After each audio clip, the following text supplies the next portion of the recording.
पल पल न्यूज के न्यूज रूम से मैं हूं आपके साथ नदीम अकरम।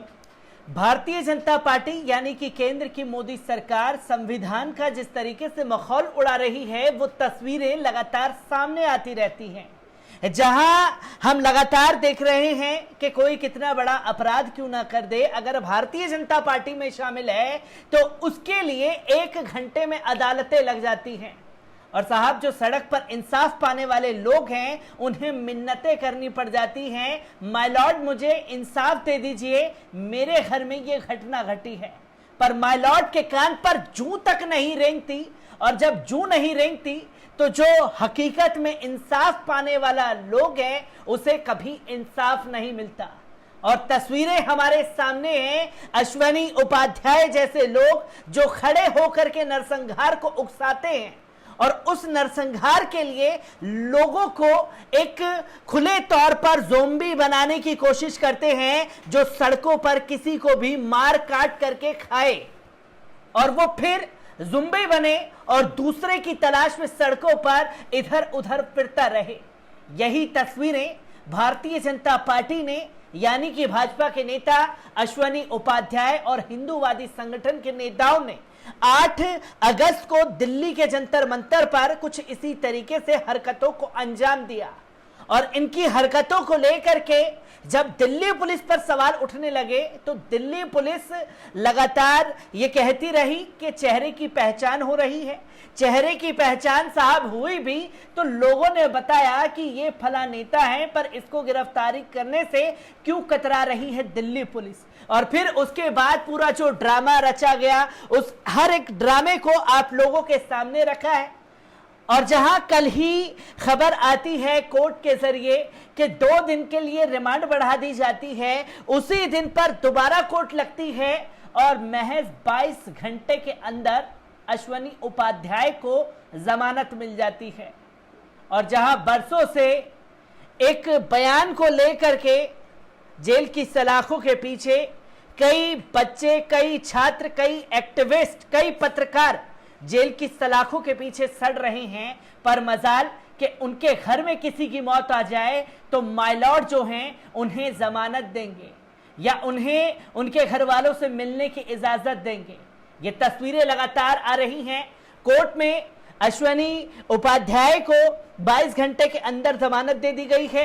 बड़े ही हास्यास्पद तरीके से संविधान का माहौल उड़ाया गया है। उसकी हर एक तस्वीर, कोर्ट के अंदर क्या कुछ हुआ उसके बारे में जानते हैं। और फिर इस खबर के सामने आने के बाद लोगों का क्या रिएक्शन है इसके बारे में भी आप लोगों को बताऊंगा।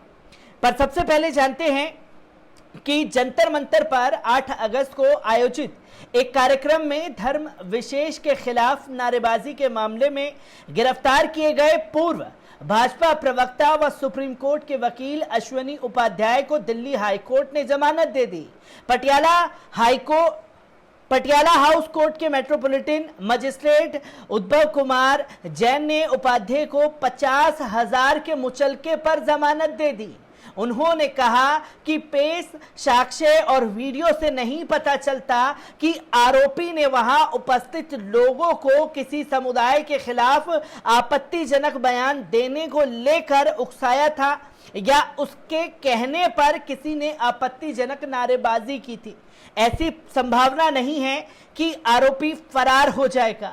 और सवाल ये खड़ा होता है माय लॉर्ड के इस बयान के बाद, जब माय लॉर्ड को यह लग रहा था कि अश्वनी उपाध्याय ने किसी तरीके की किसी घटना को अंजाम नहीं दिया है, तो 50,000 रुपए के मुचलके का जुर्माना किस बात का लगाया गया है और किसकी आंखों में धूल झोंकने की कोशिश की जा रही है, इसका भी माय लॉर्ड को जवाब देना चाहिए। अदालत ने कहा है कि कभी इस मामले में जांच चल रही है, लेकिन सिर्फ आशंका के आधार पर किसी के निजी स्वतंत्र का हनन नहीं किया जा सकता। इससे पूर्व उपाध्याय के वकील ने कहा कि बिना ठोस आधार के किसी को गिरफ्तार नहीं किया जा सकता है। पुलिस उनके बारे में कह रही है कि उन्होंने आपत्तिजनक बयानबाजी को लेकर पुलिस को नहीं बताया, तो जब उपाध्याय वहां थे हो नहीं थे तो कैसे बताते। मात्र आशंका के आधार पर गिरफ्तारी गैर कानूनी है। माय लॉर्ड खुल करके बोले कि अश्वनी उपाध्याय की जो आशंका के आधार पर गिरफ्तारी हुई है वो गैर कानूनी है। तो माय लॉर्ड, तमाम केस ऐसे हैं जिसमें से एक नाम डॉक्टर कफील खान का आता है, जिन्हें आशंका के आधार पर जेल की सलाखों के पीछे लगभग 1.5 साल तक सड़ाया गया और तकरीबन 1.5 साल से ही सिद्दीक कप्पन भी जेल की सलाखों के पीछे हैं। और वही अगर देखा जाए तो स्टेन की तस्वीर जो सामने आई, एक एक्टिविस्ट जिनको बेड़ियों में कैद करके रखा गया, पानी मांगते रह गए पर पानी नहीं दिया, अंत में उन्हें मौत की आगोश में सोना पड़ा। क्या आशंका के आधार पर उन लोगों की गिरफ्तारी गैर कानूनी है? माय लॉर्ड, क्या इन लोगों के बारे में भी बताने की कोशिश करेंगे? तो वहीं उन्होंने अदालत को बताया कि जब ये नारेबाजी और भाषण हुआ उस समय उनका मुवक्किल मौके पर उपस्थित नहीं था और दोपहर करीब 12 बजे वे मौके से जा चुके थे। उन्हें आपत्तिजनक भाषण और टिप्पणियों की कोई जानकारी नहीं है। उनकी गिरफ्तारी गैरकानूनी है और वे किसी भी हालात में इस प्रकार की भाषणबाजी के लिए जिम्मेदार नहीं हैं। तो माय लॉर्ड, जो दिल्ली दंगे के नाम पर मासूम लोगों को जेल की सलाखों के पीछे सड़ाया जा रहा है, जिनके खिलाफ कोई एविडेंस नहीं मिले हैं, फिर भी वो जेल की सलाखों के पीछे हैं, क्या उसके बारे में भी बोलने की कोशिश करेंगे?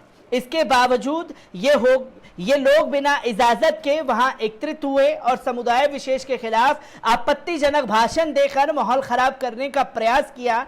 उन्होंने कहा, मामले की गंभीरता को देखते हुए जमानत दी जा रही है।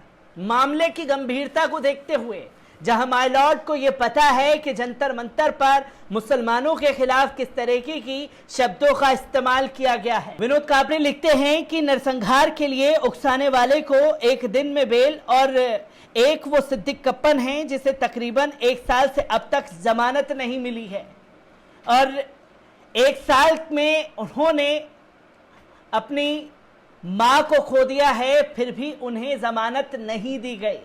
ये तस्वीर भी सामने है लोगों के, जहां संविधान का माहौल खुद ही सत्ता में बैठे हुए लोग उड़ाते हुए दिखाई दे रहे हैं। तो वहीं डॉक्टर कफील ने लिखा है कि दिल्ली में दंगा करवाने की कोशिश करने वाले को सबूत होने के बावजूद लोगों के भारी विरोध के बाद 72 घंटे बाद अरेस्ट किया गया और 22 घंटे में जमानत मिल गई। कितने बेकसूर सबूत ना होने के बावजूद सालों से सलाखों के पीछे सड़ रहे हैं। डॉक्टर कफील खान खुद भी इसके भुक्तभोगी हैं और उन्होंने खुल करके उन तमाम लोगों की आवाज को भी बुलंद किया है।